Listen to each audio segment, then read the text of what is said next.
बिस्मिल्लाहिर्रहमानिर्रहीम इय्याका नअबुदु व इय्याका नस्तईन। अस्सलामु अलैकुम रहमतुल्लाहि व बरकातुहू नाज़रीन। उम्मीद करता हूँ आप सब खैरियत से होंगे और आप लोगों की ज़िंदगी अच्छी गुजरी होगी। मैं हूँ अमाद मजीद और आप देख रहे हैं यूट्यूब चैनल।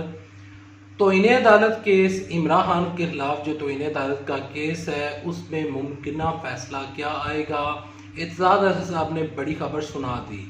सीनियर माहिर कानूनदान एतजाज़ साहब इस केस के ऊपर क्या उन्होंने खबर दी है वो आगे चलकर डिस्कस करता हूँ।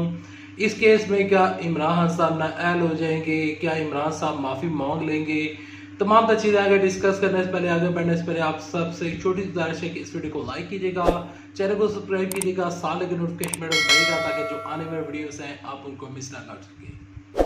देखें, जो लास्ट हियरिंग हुई थी उसमें चीफ जस्टिस अतर मिनुल्लाह साहब ने फरमाया था कि इमरान खान साहब के जवाब से वो मुतमिन नहीं है। इमरान साहब ने एक रिटन जवाब दिया था तो हमारे मोअज़्ज़ज़ चीफ जस्टिस साहब जस्टिस अतर मिनुल्लाह साहब ने कहा था कि मैं इस जवाब से मुतमिन नहीं हूँ। आप जैसा जो कट का लीडर है उसे ऐसे जवाब की तवक्को नहीं थी, तो उन्होंने 7 दिन की मोहलत दी थी और कहा था कि 7 दिन के अंदर अंदर आप दोबारा जवाब जमा करवाएं। तो सीनियर माहिर कानूनदान कल आज न्यूज़ के प्रोग्राम में आए हुए थे, तो राना मुबशिर साहब ने उनको अपने प्रोग्राम में बुलाया हुआ था। तो राना मुबशिर साहब ने एतजाज़ साहब से उनकी कानूनी राय ली, उनकी कानूनी माहिराना राय ली। तो उसके ऊपर एतजाज़ साहब कहते हैं कि देखें, इमरान खान साहब का जो केस है वो बिल्कुल सीधा है। इमरान खान साहब अगर ये जो बाकायदा तौर पर उनके ऊपर केस चल रहा है, अगर इमरान खान साहब इस केस में माफ़ी मांग लेते हैं तो इमरान खान साहब की कंडीशन, इस केस की कंडीशन फिर चेंज हो जाएगी। अगर इमरान खान साहब माफ़ी नहीं मांगते तो इमरान खान साहब नाअहल हो जाएंगे। एजाज साहब कहते हैं कि जब बाकायदा तौर पर सैयद यूसुफ रज़ा गिलानी के खिलाफ फैसला आया, वो कहते हैं कि मैं उस टाइम भी उस फैसले से मुतमिन नहीं था, लेकिन ये जो मौजूदा केस है ये एक डिफरेंट नोयत का केस है और इसमें अगर इमरान खान साहब माफ़ी मांग लेते हैं तो ठीक है, हो सकता है कि माफ़ी एक्सेप्ट कर ली जाए, अपॉलॉजी एक्सेप्ट कर ली जाए। ये अब अदालत के ऊपर मुनसर है कि अदालत हमारे चीफ जस्टिस साहब अतर मिनुल्लाह साहब क्या इमरान साहब की अपॉलॉजी को एक्सेप्ट करते हैं या नहीं। ये अब आने वाले दिन में पता चलेगा कि इस केस में क्या होगा। लेकिन सीनियर माहिर कानूनदान एतजाज़ साहब फरमाते हैं कि अगर इमरान खान साहब माफ़ी मांग लेते हैं तो केस की नोयत डिफरेंट होगी। हो सकता है फिर माफ़ी कबूल कर ली जाए और इमरान साहब बच जाएं। अगर इमरान खान साहब ने माफ़ी ना मांगी तो इमरान खान साहब नाअहल हो सकते हैं। 1 साल के लिए नाअहल होंगे, 5 साल के लिए नाअहल होंगे या फिर तायाद नाअहल होंगे, ये अदालत डिसाइड करेगी। ये ना मैं आपको बता सकता हूँ ना एतजाज़ साहब बता सकते हैं। इसी वजह से मैंने थंबनेल में लिखा है कि मुमकिना फैसला क्या आ सकता है। तो मुमकिना फैसला दो यानी कि हमारे सामने रास्ते हैं। इस केस के 2 पहलू हैं, इस फैसले के 2 पहलू हैं। पहला पहलू ये है इमरान खान साहब की माफ़ी मांगना। क्या इमरान साहब माफ़ी मांगेंगे? तो मेरा ख्याल है कि इमरान साहब ने जब लास्ट अपना जो जवाब जमा करवाया था वो भी तकरीबन माफ़ीनामा ही था। तो इमरान खान साहब माफ़ी मांग लेंगे। इमरान साहब को इस केस की यानी कि उनको इस केस की नोयत का पता है और इस केस की संगीनी इमरान साहब को पता है कि इस केस का क्या बनेगा। तो इमरान साहब जो है वो, मुझे लगता है, ये मेरा पर्सनल ओपिनियन है, और इमरान साहब अक्सर ऐसे केसों में माफ़ी मांगते हुए भी हमें नज़र आए हैं।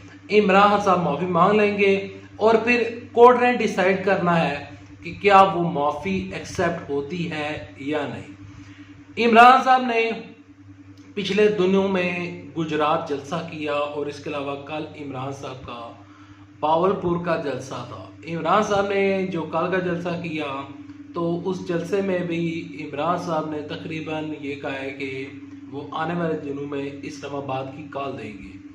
देखिए, मैं अपने कई व्लॉग्स में बता चुका हूँ कि इमरान साहब इस केस से जब निकलेंगे, अब मुझे नहीं पता कि इस केस का फैसला क्या आएगा।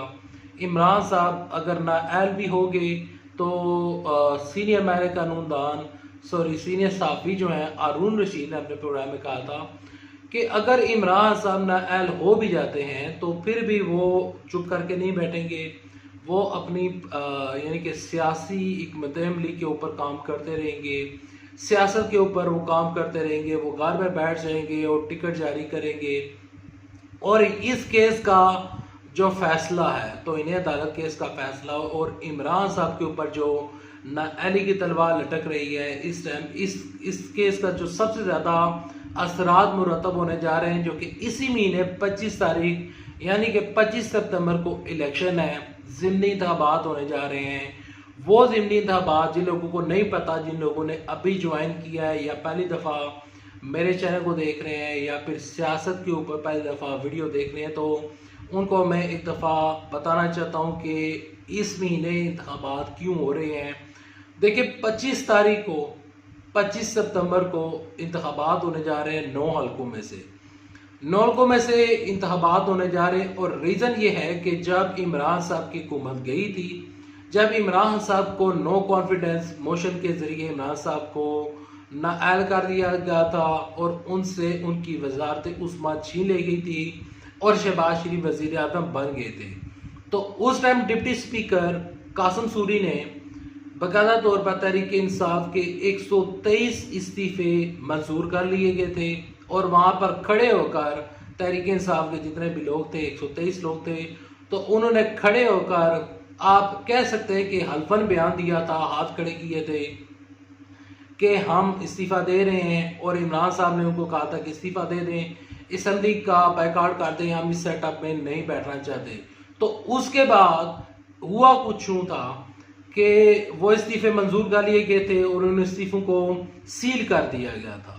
लेकिन उसके बाद राजा परवेज़ साहब जब स्पीकर कौमी असम्बली बने तो उन्होंने उन इस्तीफ़ों को डी सील किया और डी सील करने के बाद उन्होंने 11 हलके जो हैं, 11 जो सीटें हैं, 11 MNAs की जो नशिस्तें हैं, वो उन्होंने वहाँ पर उन्होंने इस्तीफ़ों को दोबारा अपने तौर पर मंजूर किया। और उस मंजूर करने के बाद उन्होंने वो रिक्वेस्ट फॉरवर्ड की इलेक्शन कमीशन को। इलेक्शन कमीशन ने बाकायदा तौर पर वो सीटें खाली करार दे दी और उसके बाद ये फैसला अभी भी सुप्रीम कोर्ट में चैलेंज किया जा रहा है कि इस्तीफ़े पहले ही मंजूर थे, तो आप दोबारा इन इस्तीफ़ों को कैसे एक्सेप्ट कर रहे हैं। और उसके ऊपर ज़िमनी इंतखाबात होने जा रहे हैं 25 तारीख को। जो 25 तारीख के इंतखाबात हैं, इमरान साहब 9 खुद से खुद इलेक्शन लड़ रहे हैं। वो इलेक्शन लड़ तो रहे हैं, लेकिन सबसे बड़ा पॉइंट ये है कि ये जो अगली समाअत है, अगली जो हेयरिंग है, क्या इमरान साहब इसमें नाअहली से बच पाएंगे। अगर नाअहली से बच पाए, अगर अदालत ने माफ़ कर दिया तो इमरान साहब 9 से इलेक्शन लड़ेंगे। बसूरत दीगर फिर इमरान साहब की जगह पर 9 कैंडिडेट खड़े करने पड़ सकते हैं। अगर आपको ये वीडियो पसंद आई तो वीडियो को लाइक कीजिएगा, चैनल को सब्सक्राइब कीजिएगा, साल नोटिफिकेशन बटन दबाइएगा ताकि जो आने वाले वीडियोस हैं आप उनको मिस ना कर सकें।